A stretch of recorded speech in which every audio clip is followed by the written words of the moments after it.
ให้ก็ได้ให้บ่ให้ให้แล้วเราบ่ตื่นเนาะโดยเราให้มาจังได๋ได้หายฮะให้ได้หายบ่ตื่นนอนให้อิ่มเด้อคือว่าน้องก็ไปแคปโดยประสดเพิ่นเพราะว่าโทรแล้วก็เบิ่งชั่วโมงเพิ่นก็บ่รับจักโทรก็บ่เคยรับสายเด้ขอโทษน้องแม่ขอโทษก็เฮ็ดอีกเด้อบ่ดีได้บ่ให้ยอกเลยบ่ดีน้องบ่ได้ยอกนี่ก็โทษมีหยังก็คอยบอกคอยว่ากันเว้ยมีหยังก็คันว่าผู้นี้เขาใจผิดผู้นั้นเขาใจผิดก็เอากันเด้ออย่าเฮ็ดแนวนั้นเด้อเว้ยบ่ได้ยินใส่เสียงสั่นก็บอกมื้อหน้าสิเปิดเสียงนั่นก็บอกน้องเพิ่นละเอียดเห็นบ่เราต้องให้ความสำคัญบ่เป็นไปบ่ได้มีแต่แนวนั้นแหละพี่น้องเอ้ยเนาะก็คอยบอกคอยสอนเพิ่นน้องเทื่อละทีละน้อยเพิ่นเบิ่งแม่เฒ่ายิ้มอยู่ล่ะเพิ่นบ่ให้น้องเพิ่นคำแล้วอาจสิกลับยันเอื้อยเจ้าอีกยังสิเพิ่มบ่จกเพิ่มบ่มาติจกเพิ่มให้น้องติกันบ่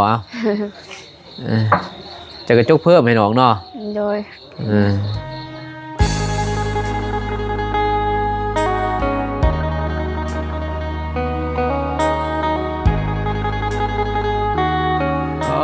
โทษพี่น้องเอ้ยเอ้าเปิดภาพมาก็ได้มืดตื้อๆบานนี้โอ้มาบานนี้ก็มืดค่ำเลยพี่น้องเอ้ยบ่าวนุ่งก็ได้มากับเบาตูนมาจากบ้านน้องก็เลยต้นจับก่อนอ่ะดิสบายดีก่อนโอ้ยเปิดเพลงเลยเนาะโดยสบายดีเด้อโหเป็นยังดอกมันตัดอยู่เนาะตัดอยู่เนาะพอเฮาเอาลายอยู่พี่น้องเอ้ยเนาะกับทักทายสบายดีสวัสดีเด้อพ่อแม่พี่น้องเมื่อสู่คนเนาะบ่ว่าจะเป็น FC ฝั่งลาวฝั่งไทยต่างประเทศกันยินดีต้อนรับเข้าสู่ซองบ่าวนุ่งคือเก่าคือเดิมพ่อแม่พี่น้องเอ้ยเนาะมาพอกันตอนนี้ก็ค่ำๆพี่น้องเอ้ยเนาะสิมาหาทางน้องบ้องเพิ่นเพราะว่าหลังจากไปเฮ็ดหยังเฮ็ดห้องน้ำเนาะไปก่อห้องน้ำพี่น้องเอ้ยห้องน้ำน้องก็เลยแหละมันเรียกว่าจนค่ำจนมืดพี่น้องเอ้ยเนาะเพราะว่าปูนบ่หมดเด้ปูนยังเรือลายก็เลยก่อให้มันแล้วซะมันแล้วให้มันเมื่อปูนตอนนั้นก็จังว่ามาหาน้องบองเพิ่นเนาะบ่าวนุ่งก็เมื่อค่ำแล้วก็เป็นห่วงเมียแหละบ่าวนุ่งก็จะเป็นจะได้มีหยังกับเพิ่นสิโทรหาดอกเพิ่นว่าเจ็บท้องเจ็บหยังเพิ่นสิโทรหาพี่น้องเอ้ยเนาะเป็นห่วงเพิ่นก็เลยว่ามีทางผู้ใหญ่เพิ่นเนาะเกินว่ามอบเงินให้ทางบ่าวนุ่งเป็นสะพานบุญให้เนาะให้ทางน้องบองเพิ่นเพราะว่าเพิ่นมอบเงินให้ทางบ่าวนุ่ง$200เนาะให้ทางบ่าวนุ่งกับเบาตูนคนละครึ่งเกินว่า$250เป็นให้ทางบ่าวนุ่งเกินว่าให้หันครึ่งเห็นเนาะแล้วให้ทางน้องๆเพิ่นนั้นคนละเท่าไร25เนาะ500,000 25เนาะ$25แม่นบ่พอ$50เด้น้องอัมพร500,000พี่น้องเนาะน้องบ้อง500,000พี่น้องเอ้ยเนาะก็เลยบ่าวนุ่งสิไปมอบเงินให้น้องเพิ่นก่อนจักเพิ่นอยู่จักบ่คำซั่นบ่ว่าสิบ่ทันมาแต่นั่นเนาะมาเอาจักแต่เกี่ยวกับพงกาแฟไปเกี่ยวกับกาแฟเอามาแต่ไซส์บ่เนี่ยพี่โดยสบายดีมาแต่ไซส์แค่นอัมพรโอ้ไปเรียนอยู่พุ่นโดยสบายดีเลยไอ้โน่นก็สบายดีไอ้ตู้นก็สบายดีพ่อแม่ผู้ใหญ่ใจบุญทุกท่านก็สบายดี FC ฝั่งไทยฝั่งลาวหรือว่าอยู่ต่างประเทศหรืออยู่ในบ้านเฮาก็ขอสวัสดีสบายดีเบิดสุขสุขคนเด้อจะได้ฮู้อยู่บ่ว่าซองบินแล้วน้องฮู้แต่เช้าคิดว่าสิถ่ายลงคลิปแต่ว่าเบิ่งซองลงบ่โดยก็เลยว่าสิลงบ่เห็นซองแล้วโดยโทรหาบ่ตูนไปแล้วโทรหาไอ้ตูนก็แต่เช้าเพิ่นบ่รับตื่นแต่บ่นอนเนาะให้ก็ได้ให้บ่ให้แล้วเราบ่ตื่นเนาะโดยเราให้มาจังได๋ได้หายให้ได้หายบ่ตูนบ่ได้ให้บ่ได้ให้บ่โดยบ่คือว่าบ่ได้ให้มีแต่ว่าเพียงที่โทรอ้ายแล้วแล้วก็แคปส่งอ้ายก็บ่ตอบนอนก็มีแต่ว่าสมใจละสมใจละ2ปิวมันบ่รับสายนอนโลดประมาณนั้นนอนให้อิ่มเด้อประมาณนี้นอนให้อิ่มเด้อคือว่าน้องก็ไปแคปโดยประสดเพิ่นเพราะว่าโทรแล้วก็เบิ่งชั่วโมงเพิ่นก็บ่รับจักโมงโทรตอนโทรนี่ประมาณ6 โมงแล้วก็ไปเบิ่งตอน8 โมงเพิ่นก็บ่เห็นตอบโอ้ย8 โมงก็ยังอยู่เลยยัง8 โมง พูน เลยบอกเพิ่นเลย บอกให้เพิ่นเปิดคลิป นอนให้อิ่มเด้อ เจ้าบ่ อืม ให้เปิดเสียงเนี่ยบ่ตูนเปิดเสียงเด้อยินบ่เปลี่ยนได้บัดนี้เด้อสิเปลี่ยนบ่มานี่มาเข้ากล้องจ้ะ ไม่ได้แล้ว บ่ไปเข้ากล้องบ่ได้นั่นน่ะบ่ได้พี่น้องเอ้ยให้เนาะให้บ่ตูนนี่เปลี่ยนนิสัยบัดนี้เนาะบ่ได้แนวนี้ได้เฮ็ดให้น้องบ่แม่นน้องหายได้แม่นบ่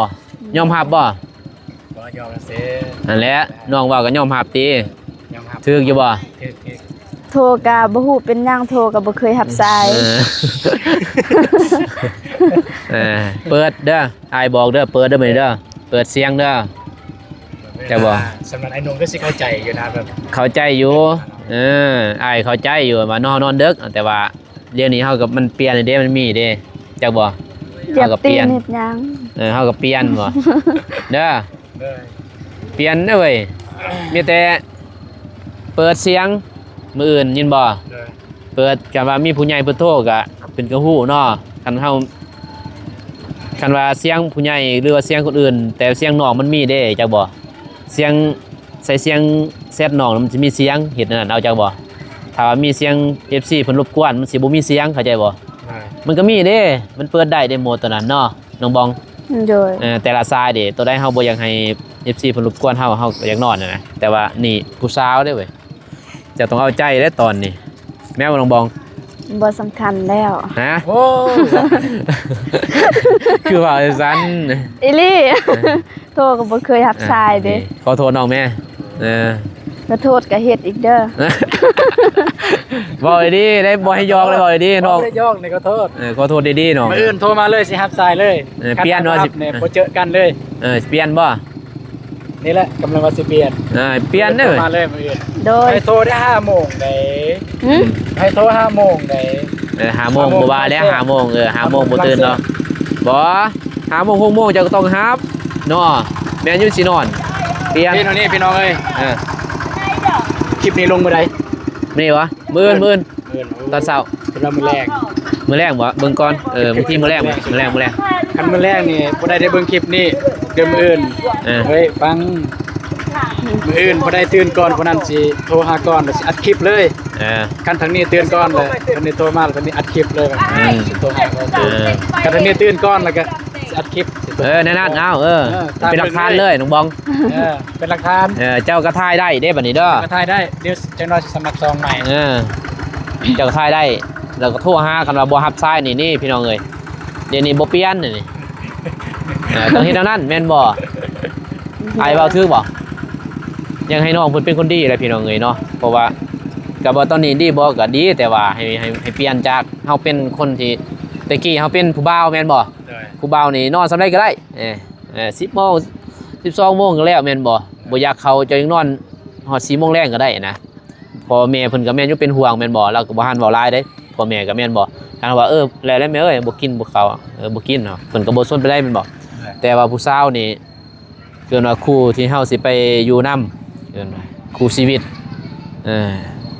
เกินว่าเฮาเลี้ยงแม่นอยู่พ่อแม่เฮาเลี้ยงมาแต่น้อยแต่ว่าจังได๋จึงเลือกผู้สาวจังได๋ผู้สาวจึงเลือกผู้บ่าวแม่นบ่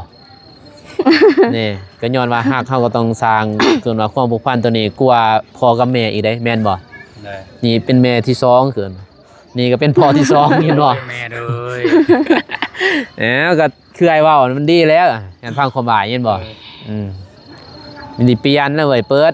เสียงหั่นน้องเพิ่นบ่ตีไผได้สมมุติบ่ตูนโทรแม่นบ่น้องบ้องบ่รับแม่จะเสียเลย เคยระบาด หันแล้วจะขึ้นนะ กะแน่นนั่นก็เฮ็ดขึ้นคือยามเมื่อคืนนี่เฮ็ดขึ้นอันนี้เว้าอีหลี เห็นบอกก็แบบนั้นอันนี้ คืนตอนไหนยังผิด บัดน้องบ่ฮับหั่นนะ นี่ ว่าน้อง เห็นบอกกันนั่นเด้อเปลี่ยนเห็นบ่น้องบ้องโทรก็ต้องฮับกันว่าต้องอีหยังคือเปิดเสียงเนี่ยจังมันเข้ากัน เราตั้งบ่ฮับโทรติด อันนี้ยอมรับคือแบบน้องก็แบบไอ้ตูนเพิ่นโทรหาเมื่อคืนนี่แบบดึกแน่น้องก็เลยแบบก็เฮ็ดคืนอีกเพราะว่าไอ้ตูนเพิ่นก็เคยแบบบ่เคยรับสายน้องเด้แล้วก็ ก็บอกกันเลย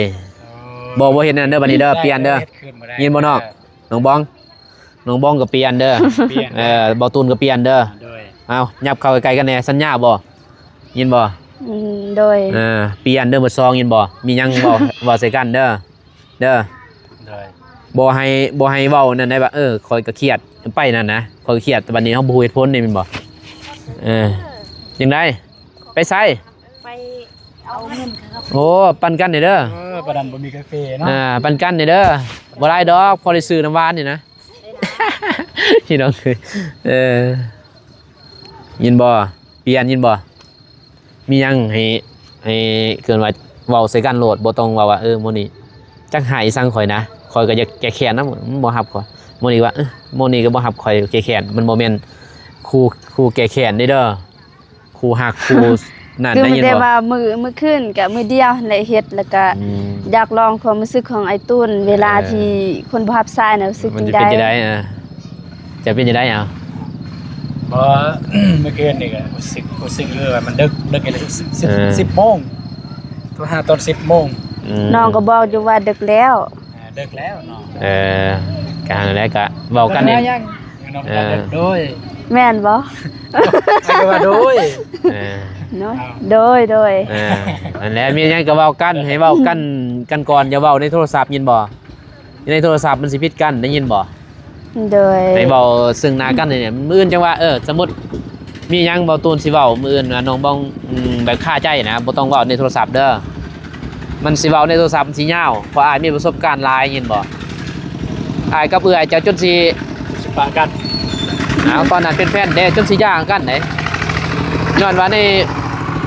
โอ้ยเสียงรถนี่ก็เลยแห้งนี่พี่น้องเอ้ยย้อนว่าอ้ายก็โทรไปบัดนี้เจ้าบ่โทรไปเสียงก็ความน่ะเขียนไปเขียนมาบัดนี้เว้ากันผิดนิดนึงยินบ่เว้าเรื่องแฟนเก่าอะไรกันบ่ดีเกือบเลิกกันอยู่เด้ อ้ายไปแล้วมื้ออื่นเจ้าบ่ไปหาจบยังบ่เอาเว้าใส่กันซึ่งหน้ากันนี่มันสิฮู้หมดเจ้าบ่ โดย ยังว่ารถเยอะ ไปจ้างรถหน่อยบ่ อยู่เฮือน ไป ห้องเฮือนก็บ่บอกเนาะ ลืม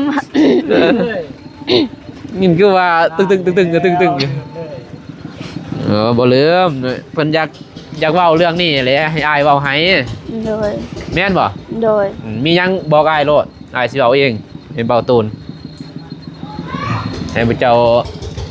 อ้ายสิแชร์ประสบการณ์ให้ ครับ นี่หยังนี่หยัง ไป บ่มีอันนี้คือการละอ่านเครื่องเนี่ยบ่เห็นเขาตักเครื่อง จะเป็นนี่หยังงานบ่ได้ติเนาะ บ่ได้ถือหยังเพิ่น ดูที่เรา โอ้ยพ่อเฮ็ดจังได๋พ่อ ใส่ โอ้ยเรา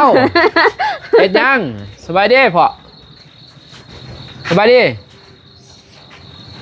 โอ้เราบ่จือ เราบ่จือเราบ่จือ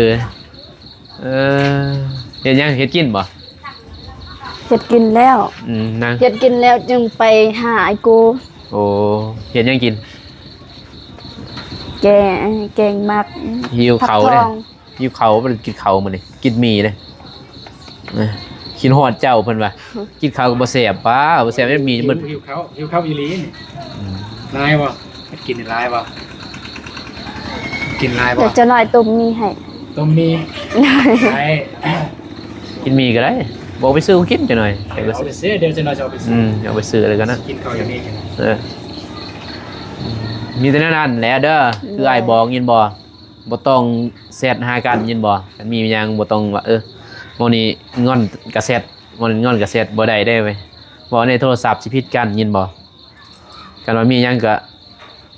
บ่แม่นสิใกล้เด้เฮือนใส่เฮือนน้องบองก็แต่นี่ไปจักลักน้องบองย่างเขาเดียวเนาะบ่ตูนขี่ม้าเขาเดียวก็เว้ากันนี่เด้อบ่ให้เฮ็ดแนวนี้ได้บ่เจ้าต้องรับข่อยได้บ่ขอโทษต้องรับเพิ่นเฮาต้องแค่กันเพิ่นว่าเจ้าก็ต้องแค่น้องบองต้องแค่เจ้ามันจึงไปหากันได้ยินบ่ โดย จะลงโทษทันใดบ่ครับสายเนาะ น่าเห็นบ่ มีแต่ว่าน้องเพิ่นอาจจะเข้าใจว่าเขาบ่ทันบ่ คือเฮ็ดเวียกนี่คันเฮาถ่ายคลิปก็บ่ทัน แม่น ขั้นตอนถ่ายคลิปเด้อให้น้องเข้าใจตอนนั้นยินบ่ โดยเฉพาะ ถ้าว่าขั้นตอนเช้านี่บ่แม่นแล้วตอนเช้าเด้อ โดย อันประมาณ 5:00 นคือจะเว้าหันบ่แม่น นอนบ่ได้ยินบางครั้งก็บ่ได้ยินได้เด้อก็อย่าให้กันด้วยซ้ำได้ซ้ำหนึ่งก็เครียดกันบ่ได้เด้ ยินบ่บางครั้ง ตอนเช้าเราโทรตอนเช้าตอน5-6 โมง บางครั้งอ้ายนี่นอนได้ยินเสียงกลิ้งๆๆกับบางทีพัน 8 โมงก็มี ตอน8 โมง8 โมงเป็นโมงก็ยังนอน 8 โมงก็นอนแล้วเพิ่น สรุปแล้วตื่นตอนจักโมง 10 โมงอันนี้ 10 โมง อายเมื่ออายไปเด้เพิ่นกำลังตื่นอายบีบแกะปิ๊บๆลุกมาแล้วกำลังซีหูซีตา มื้อนี้เนี่ยมัน8 โมง 8 โมงมื้อนี้ เอ้ยมื้อนี้เนี่ยมัน9 โมง จุดเก้า10 โมง น้องตื่นแล้ว เออ จับโทรศัพท์เบิ่งซองเอ้า บิน บินแล้ว FC แซดมาหาอายบอกลาย เซตมาอย่างโอ้ย ใส่2โมตูนน่ะว่ะ FC แท้ เสีย ลูก ดาย คืนได้แล้วบ่ บ่ได้แล้วเพราะ เปิดซ ว่า องใหม่เลย ก็ใส่2ใหม่เลย สิเปิดซองใหม่แล้วก็จักหน่อยสิเปิดซองใหม่แล้วก็อัดคลิปเลย บ่ซองตัวนั้นน่ะแหละซองเก่าจ้ะ มัน ดันซอง3คลิปดันอายเชื่อว่าดันคลิปใหม่เด้คลิปใหม่เพิ่นสิเบิ่งคลิปเก่าตอนนั้นเพิ่นบ่เบิ่ง จะลองถ่าย ประมาณ3คลิปนะ ใส่ประมาณ3คลิปเด้อ หนึ่งก่อน 3คลิปหนึง3คลิปแล้วนะ มันก็บ่ได้เสียหายหยัง สมคลิปเมื่อยบ่เฮ็ดเวียงมาแน่ เหนื่อย เมื่อย โดย ไปยัง เฮ็ดยังแน่เมื่อย เก็บกาแฟ มีแต่เก็บกาแฟ โดย บ่ได้แบกบ่ แบกสอบหนึ่ง อ่า เบรกไลน์เอ้ยเบรกไลน์บ่ได้ แบกเนาะ โดย ในมันบ่ได้ลูกแน่นอนเบรกไลน์ผู้หญิง หมดลูก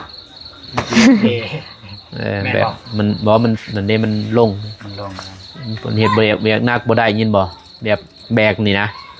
นี่คือกระสอบบักใหญ่ๆ50 โลพุ่นได้พี่น้อง40พุ่นเด้ว่าน้องแบกยัง3มือพุ่นกินยายังเศร้าไว้พี่น้องมีแต่คืออายเว้าแหละมีหยังก็คอยเว้าคอยว่ากันเว้ยมีหยังก็คันว่า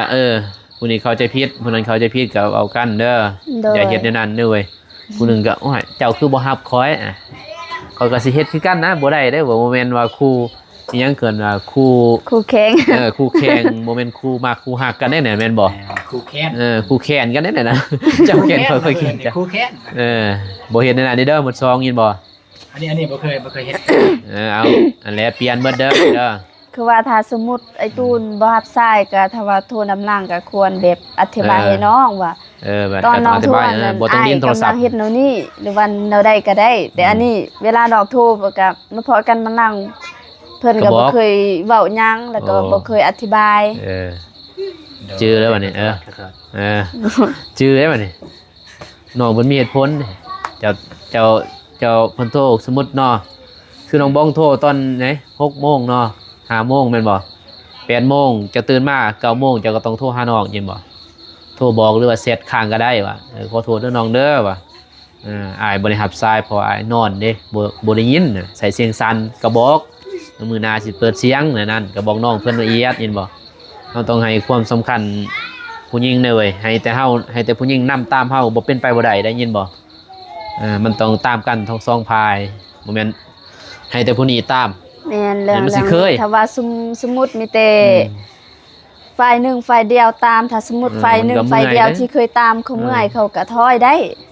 ถอยวะเนี่ย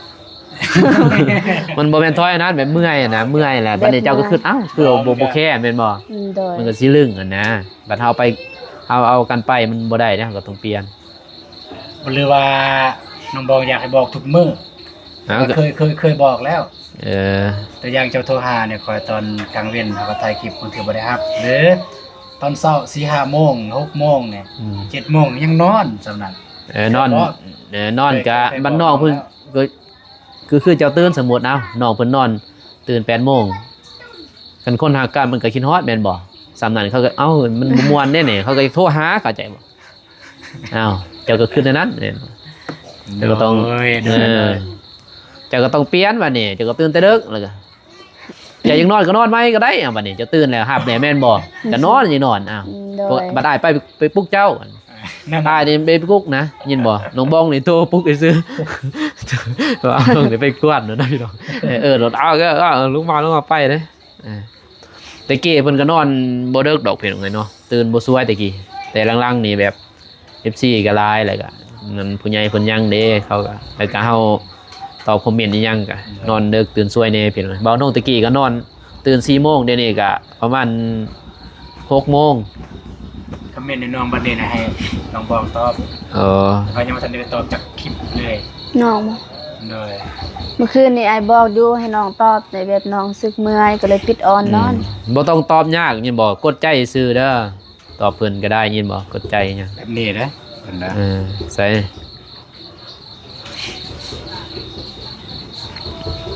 เบิ่ง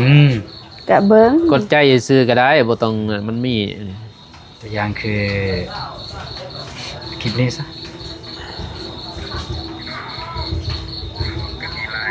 อืม คือจังซี่เปลี่ยนเป็นบองตูนแฟมิลี่เด้อเขาอยากตอบก็ตอบตัวนี้แต่เพิ่นรู้แล้วว่าเฮาอ่านนะเพิ่นรู้แล้วว่าเฮาอ่าน อันนั้นได้กดนั่นได้นะเขาฮู้หมดกด เพิ่นรู้แล้วว่าเฮาอ่าน แบบเฮาบ่ต้องจังเขียนเด้อนี่มันบองมันเป็นรอยเป็น3-4รอยจะเขียนบ่ทนได้ยินบ่ แม่นแต่ตัวใดเป็นคำถามเพิ่นถามเฮา มันสิตอบเองก็มีอยู่หั่นนะคำถาม เองก็มีแต่ว่าคันมันบ่ตอบเองเฮาต้องไปตอบเฮาต้องไปตอบ ตอบ แต่ ตอบเพิ่นขอบคุณอีหยังอ่ะนะ อะไรเป็นประโยคคำเว้าธรรมดาแบบกดตึก กดใจหยังนั่นนั่นแหละเว้ยซอยกันหาเงินนั่นแหละมีหยังก็เว้าสิกันเด้ออย่าไปเฮ็ดเว้าในยินบ่อายเว้าอย่าไปเว้าในแนวนั้นเด้อเว้าตูนก็เปลี่ยนเด้ยินบ่ เลย บ่เฮ็ดแนวนั้นเด้ มื้ออื่นสิตื่นเช้าเลยมื้ออื่นสิ ไป สิโทรหาเลย ปะ FC เพิ่นก็บอกหลายอย่างพี่เนาะให้บ่าวน้องสิซ้อนหลายก็บ่ได้พี่เนาะให้น้องเพิ่นนั่นก่อนตัวใดมันค่าแหละบ่าวน้องจะเข้าไปได้นั่นคือในนี้แหละมัน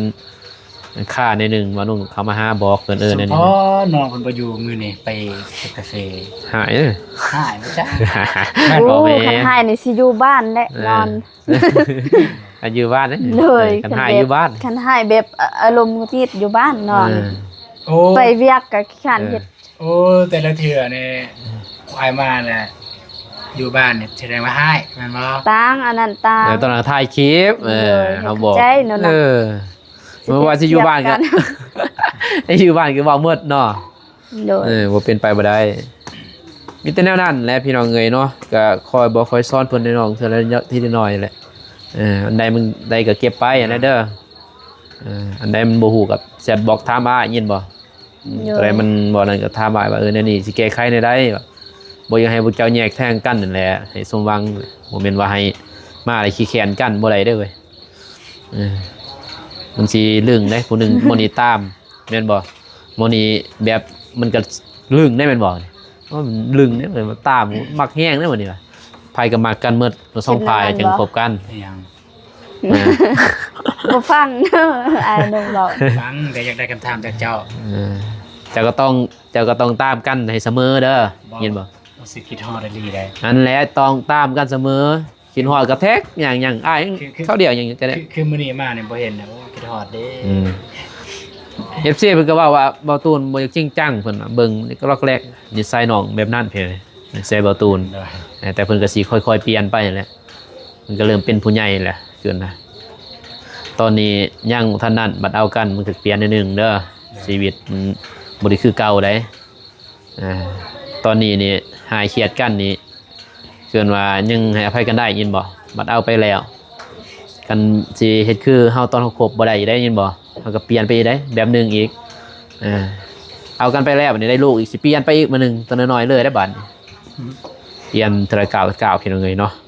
สอนน้องเพิ่นในตัวอย่างสอนลายจังได๋มันสิเครียดข่อย ตอน เครียด ได้ บ่ ละดี ฮะ ดีบ่ ดี บ่ตูนที่สิหายนี่ สอนลาย เป็นหายแต่พุ่นละแต่สมัยก่อน พี่น้องเอ้ยอยากให้เพิ่นมันดีหมดนั่นแหละพี่น้องเว้าน้องก็เพราะว่าก็ซ้ำน้องเว้าน้องแท้ๆพี่น้องเนาะเว้าน้องนับถือก็คือน้องเดิมตะกี้ก็นับถือน้องเพิ่นซ้ำน้องแท้ๆได้น้องเดิมน้องสลีหยังแต่ว่าตอนหน้าไปเขาสิว่าหยังเฮาก็ย่านะเกิดว่าแม่นบ่เขาสิเห็นหน้าเห็นตาเขาบ่ทวงบ่ถามก็บ่เป็นหยังพี่น้องแต่ว่าบ่าวน้องเขาไปซอยแล้วก็ถือว่าซ้ำไอ้น้องแท้ๆนี่เนาะนับถือสำนักไปมาหาสู่ได้สบายนะคือบ่าวตูเนี่ยก็ฮู้นิสัยไปเฮือนจะกินข้าวเฮ็ดเองก็ได้ตามสบายโลดอันนั้นเด้อคือจะเอาไปตลาดตะลี่จะกินข้าวก็เข้าไปหาก็ได้ยินบ่ เข้าไปใส่ เพื่อนนาบ่าวแหละเพื่อนได้เข้าไปเฮ็ดกินข้าวกินน้ำบ่ยาก ทางใดเด้ เบิ่งตามคลิปเนาะฮะ ชวนไปเราบ่ไป บ่ไปบ่ ตอนใด แน่ลืมเลย อ๋อตอนที่ครอบครัวอายอนงบ่สบายนะ อ๋อ ก็ไป บ่แม่นตัวเองอายเลยว่ะ คำเว้าซื่อๆแต่ว่าถ้าว่าสมมุติไปน้องก็บ่อาย ก็ไปมือใดมือหนึงพุ่นแหละ กันว่ามีเวลาไม่ล่ากับไปเยี่ยมไปย่ามบ้านได้บ่คนแล้วบัดลูกเกินยังแหละหายก็เสียก่อนยังกับไปยาม ถือกันเป็นล้านเด้อแฟน เอาเงินไอ้ตู้นั่นแหละ เอาเงินมาตูนเลยนะบ่ไปเป็นล้านเป็นยังเป็นเนาะไปด้วยใจแหละเด้อไปเยี่ยมไปย่ามไปเบิ่งเฮือนซ่านบัดซองกันเฮือนบ่ใหญ่ก็ยากเหรอ ไปกลางคืน สั่งแพงฮะกลางเว้นนั่นแหละไปยังกลางคืนค่ำไปเนาะเป็นพวกเมียจะสิไปเท่าไรก็ไปนะ1 โมง 2 โมงก็ขึ้นก็ได้ นอนเสีย ตอนนี้ไปบ่ได้ได้เว้ยเนาะยังอยู่ในกรอบพ่อแม่ก็ได้แม่นบ่ไปใส่มาใส่กับขอบได้พ่อแม่เด้อไปกับบ่ตูนนั่นแหละบอกเพิ่นในละเอียดบ่ยังให้พ่อแม่ให้บ่ตูนคิดนั่นนี่แม่นบ่ย่านบ่ตูนเพิ่นเป็นได้ไหมพี่น้องเอ้ยเนาะว่าคือว่าไปเลยพี่น้องเอ้ยเนาะโอเคบัดนี้สิมอบเงินให้น้องเพิ่นนะบาดนี้หลังจากเพิ่นเมื่อยมาเลยแม่ซะเปิดมากัดเลย มอบเงินให้เบาตูนก่อนพี่น้องเอ้ยเนาะ กัดดีกำของไม้เนี่ยจะลองเล่นตุ้มอยู่ ให้เบาตูนเอาให้น้องบ้อง เต้นเต้น เนาะให้น้องบ้อง มาพูดเลย มันมาแต่เมื่อยเด้นับเบิ่งครบบ่500,000อย่าเลือกจักเลือกนี่บ่พอเด้อให้น้องนะแม่กองหัน ได้เงิน เล่นจัด อีสัก แม่กอง อย่าเห็นอันนั้นบ่ดีเราเอากันนี่บ่ได้เด้นี่เด้ ผู้ใหญ่เบิ่งอยู่ได้ บิดฮู้เด้อบิดฮู้เด้อกันเนี่ยเด้ให้ชื่อเด้อย่าเห็นอันนั้นเด้ ไม่ได้ดีเลย ให้ขึ้นเด้ กันเฮ็ดแทงกว่านี้สิบิดแทงกว่านี้ อย่าเห็นอันนั้นแม่นบ่เงินแต่รายการให้ต้องให้เพิ่นได้เว้ย เอา ยังมึงเต็มลงติหัว นั่นเด้ อะไรอีก แนวย าย นี่ เพิ่นเบิ่งแม่แม่เท้ายิ้มอยู่ซั่นเพิ่น โอเคครับ เงินนั่นเด้อยินบ่เงินพอเพิ่นพอแซงเนาะพอแซงอยู่สหรัฐอเมริกาเพิ่นแลเพิ่นเห็นน้องไปซอยบ่แม่นซอยดอกเพิ่นอยากให้แหละจะบ่น้ำจิตน้ำใจจะบ่เพิ่นบ่ได้ว่าดอกว่าไปซอยเบาตูนหยังหั่นนะจะบ่แต่ว่าเพิ่นน้ำจิตน้ำใจเพิ่นอยากมอบให้ทางน้องบองนั่นแหละเด้อ เด้อ เพิ่นอยากให้พ่อได้ซื้อยุกซื้อกินซื้อยากันแหละให้พ่อให้แม่เพิ่นรับภาระหลายอย่างเนาะเบาตูนก็สิบ่มีหยังเกินว่า มียังให้ เงินเดือนก็คือเฮ็ดมันพี่น้องเอ้ยเนาะตอนนี้ก็เก็บเงินจากเฮ็ดเฮือนเบาตูนจากสิได้ซ้ำใดละเฮือนก็ หรือว่าไอเก็บบ่ 500,000นี่ ซื้อเสา โอ้500,000สิพ่อเซาบ่ฮะได้จักต้นเซาเอ้าเซาจักแสนแต่ว่าเซา เก็บน้อย ได้ต้นหนึงเนาะ400,000 500,000ได้เตาเซาเล็ก500,000 500,000เอ้ยกายเสาเล็กป่ะ เซาเล็กอันไหนคำเฮ็ดเซาเล็กอันไหน500,000นั่นกันว่าเซาปูนนี่8-900,000พุ่นแหละ 900,000มีเป็นล้านก็มีใหญ่ซ้ำเสาไอ้แดงเนี่ย บ่เฮ็ดดอกเป็นใหญ่ จะสิเอาเสาน้อยๆนะนี่ เฮ็ดโมเดิร์นไปเอาสังเสาใหญ่เสาหน้า10 12ก็สำได้อัน12ดีกว่าคือไอ้เว้าอันใส่เล็กเลยซะเสาเล็ก ใส่เสาเล็กเลย คักกว่าแน่นอีกก็ติดเลยใส่เล็กกันเลยงามไม่กระเทโอ้ย เบิ่งตัวจริง เออ ใส่เล็กเบิดเลยสั่ง เล็กมาเลยแหละวงห่างจังเล็กมาเลยซื้อแบบซื้อไปหาไอ้ก็ได้อาจจะจดให้ละเอียดเลยแบบยังจดให้ละเอียดเลยตามนะการจะเขียนแบบนั้นไล่ให้อะไรก็ร้อยเลขเท่าไรเลยก็ไปซื้อบัตรเดียวปุ๊บกองไว้อยู่ฮั่นมีเวลาเขาไปจอดตอนแรกมาเลิกแต่เวียกจอดจัดได้โค้งหนึ่งปะซ้อนเบาตูนเพียงหน่อยเบาโน่เป็นยุจอดเห็ดเอง ไปจอด ตาแดงอะตาไข่ให้น้องบองเสือนั่นเลยจังซั่นได้มอบให้น้องเพื่อนคำเลยอาชีกับยันเอื้อยเจ้าอีกยังสิเพิ่มบ่จกเพิ่มบ่มาติจกเพิ่มให้น้องติกันบ่เอาจะกระจกเพิ่มให้น้องเนาะ โดย นี่น้องเลยโอเค โดยขอบใจเด้ออ้าย เลย มีแต่อันแหละขอบใจทางพ่อเพิ่นนั่นแหละเด้อขอบดอกขอบใจทางพ่อเพิ่นเด้อพ่อแซงอยู่อเมริกาเพิ่นแหละโดยเพิ่นก็เบิ่งติดตามตลอดนั่นแหละเพิ่นก็แซดหาบ่ตูนอยู่มื้อใดว่างๆพุ่นแหละก็เพิ่นสิเลี้ยงหยัง สิดาด จังสิดาด ลื่นวาง มื้อวาง โดย นี่ อ้ายนี่แหละบ่วางให้น้องนาย ก็วางให้น้องไปเฮ็ดอยู่หั่นอย่าหยังเฮาเป็นผู้ก่อก็ให้น้องไปเฮ็ดอยู่เนาะ มื้ออื่น น้องก็เด้ยก็อยู่ได้น้องนั่น กินอยู่ สิประจันนี่สร้างตอน ก็บอกน้อง ประมาณจักโมง 12โมงกันแหล้วกินเนาะ อ้ายมาก็แต่เช้าไป แต่เช้ากิน12โมง เที่ยเลย กินข้าวเที่ยงอะนะจักบ่แต่ไปบอกน้องก็เด้ยน้องที่ประจันเด้อให้อยู่ยินบ่มื้ออื่นย่านเปิดไฟเนาะจะไปบอกแต่เช้ายินบ่ เที่ยวก็สิไปตลาดนำกันเลยสิพิเศษ โอเคแหละแต่เจ้าเนาะงบ500,000สำได้เหรอสำสิกิน เฮ็ดห้องน้ำซ้ำตอนเช้าก็ออกไป มา ไปแต่เช้าเป็นหยังมื้ออื่นไปนำกันเลยไปซื้อนั่นดิวงประตูบางอย่างหั่น เห็นสต๊อกบ่ รถตอกเลยไป ไปตอนเช้าหั่นดิไปจะตื่นได้มื้อว่าตื่น8โมงก็สำบ่เช้าอีกแล้วมา3 7ยังเนาะ รถต๊อกเนี่ยแท้จริงเนี่ยถ้าเอาขี่มาบ้านเนี่ยรถมันตายแล้ว ตายไปตอนนั้น ตายบ่น้องแข็งบ่ได้ เกือบปากแตก ย่างรถคือเป็นบ่ได้คือเป็นสิโอ้มันตายแล้วตายแล้วโอ้ย เกือบปากแตกเตะปาก บ่ได้แกงบ่ติดซ้ำ ไปส่งผู้สาวเราเอารถวิโก้เข้ายาว ตายซ้ำอีกแล้วเลย เบิ่งอีหยัง เออ คือสายตา กินฮอดเลย โดย คิดฮอดบ่ โดย หน่อยเนาะ คิดฮอดบ่ทาง ก็ เอาไป คิด สูน ทอ มัน ด คิดฮอดว่า คิด แบบ ฮอด แบบความจริงเลยแบบบ่ต้อง เอาเบิ่งหน้ากันก็ได้เอา แม่บ่ต้องเว้าแบบตอนนี้ในคลิปสิบอกว่าคิดฮอด อืม เอาแบบคิดซะว่าตอนนี้บ่มีคลิปซะ เออ คิดฮอด เอา บ่ ถ่ายบุเบิ่งอ่ะ คิดฮอดคันบ่คิดฮอดบ่โทรหาดอกแต่เช้า อันนั้นก็เหตุผลเนาะ อืม เออขนาดแล้วยังก็คอยว่ากันเด้อเว้ยคอยปรับใส่กันเด้อทุกสิ่งทุกอย่างบ่มีหยังดอกสิมันสิดีหมดยินบ่ เลย คอยปรับเข้ากันเป็นยังไงเนาะเบานุ่งก็เคยผ่านลายแหละ เรื่องนี้กับเหนื่อยเจ้าก็ลายางเกินมาผ่านทุกข์ผ่านยาก3-4เข้ามาได้ลูก2คนไม่ได้น้อยเด้อคอยเป็นคอยไปเลยเว้ยบัดวันสิเสียใจตำลังยินบ่มื้อนี้ว่างทั้งที่เฮายังมักหักกันยินบ่ เลย ให้มันนั่นแหละพี่น้องเอ้ยไปมีแต่กลับแล้วนี่ขอบใจทางพ่อเพิ่น โดย แน่ ทางใดก็น้องขอขอบอกขอบใจ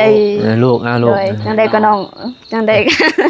มันลึงเด้เนาะ ลูกขอขอบอกขอบใจพ่อแซงหลายๆเด้อที่ โดย ที่ฝากเงินมาให้น้องเพื่อให้น้องได้ซื้อยุกซื้อยาแล้วก็ เด้อ ซื้อแนวกินให้พ่อแม่ได้กินแล้วก็เสียค่าไฟค่าน้ำจังได้ก็ลูกขอขอบใจหลายๆแล้วก็ลูกขอให้พ่อจงอยู่เย็นเป็นสุขขอให้สุขภาพแข็งแรงเด้อขอให้อายุมันคนยืนหรือว่าเฮ็ดธุรกิจอันใดก็ขอให้ประสบผลสำเร็จในหน้าที่การงานเด้อ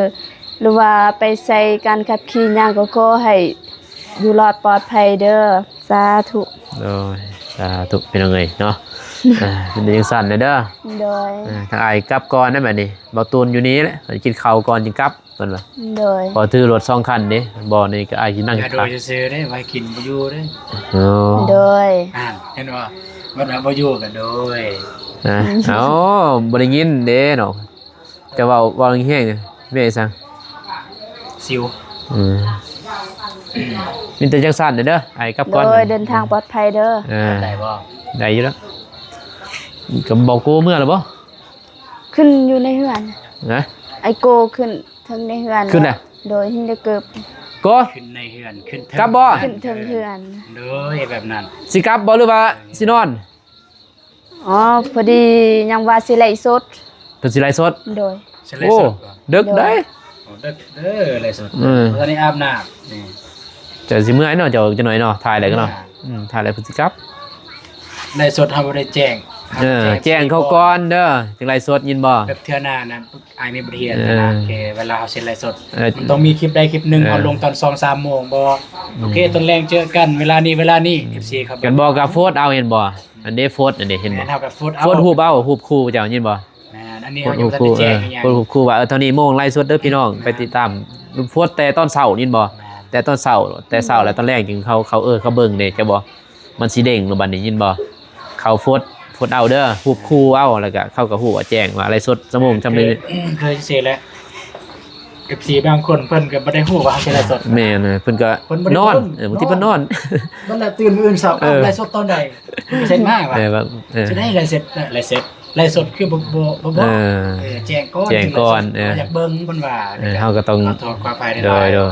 เป็นบทเรียนแล้วบัดนี้เฮาสิไลฟ์สดเราต้องแจ้งก่อน เราต้องเอาใจ FC ได้เด้อFC เพิ่นสำคัญในพี่น้องผู้ใหญ่เพิ่นสนับสนุนผู้เจ้าแหละยินบ่ โดย เบิ่งโฆษณาแหละได้เงินก็เก็บเพิ่นจะเฮ็ดทำที่เฮือนน่ะพี่น้องเอ้ยเนาะตอนนี้ในชั้นและกลับก่อนมาใหม่ถ่ายรถคลิปถ่ายกลับก่อนเด้ เลย ท้ายรถถ่ายสิกลับแล้วก็ท้ายเลยกลับก่อนพี่น้องโอ้พอดีคำพี่น้องเลยมืดตึ๊บเลยโอ้เฮ็ดเวียกเบิ่งทรงช่างเปื้อนหมดเกลือเรือกับบ่ตูน2คนพี่น้องเลยเนาะนี่ก็ละเมอเล่ออยู่ใจจักได้ไดละเมอครับว่าสิให้กอบ่กอจักมันยังคือบ่มีเหือมีแห้งนี่ให้กอก็คือบ่มีแห้งสิตักหอดปูนเนาะ แล้วก็โดนเลย ตายแล้วอ่ะนี่แล้วก็ว่าใจลอยเลยไปจ้าก็ว่าหอดอยู่ส่วนกระเพาะไปจ้าพี่น้องเอ้ยเนาะว่าน้องกาสีปิดคลิปเพียงเท่านี้ก่อนเนาะก่อนเมื่อกกราบขอบพระคุณกราบขอบใจทางพอแซงเพิ่นอยู่สหรัฐอเมริกาที่ให้ทางน้องมาเป็นสะพานบุญในครั้งนี้ก็ขอให้พ่อจงอยู่ดีมีแห้งเกินมาสุขกายสบายใจเด้อพ่อเด้อสุขภาพร่างกายแข็งแรงนอนในได้เงินหมื่นตื่นในได้เงินแสนเนื้อแบนมือมาได้แก่มือโสดโทษหายอย่าได้เบียดเบียนจิตใจที่ใดก็อย่ามาไก่เด้อพ่อเด้อเนาะสุขภาพร่างกายแข็งแรงพอๆครอบครัวสาธุพอๆกันใหม่คลิปหน้าเพียงน้อยเนาะคลิปนี้ขอกล่าวคำว่าสบายดีเพียงเอ้ยไปบ๊ายบาย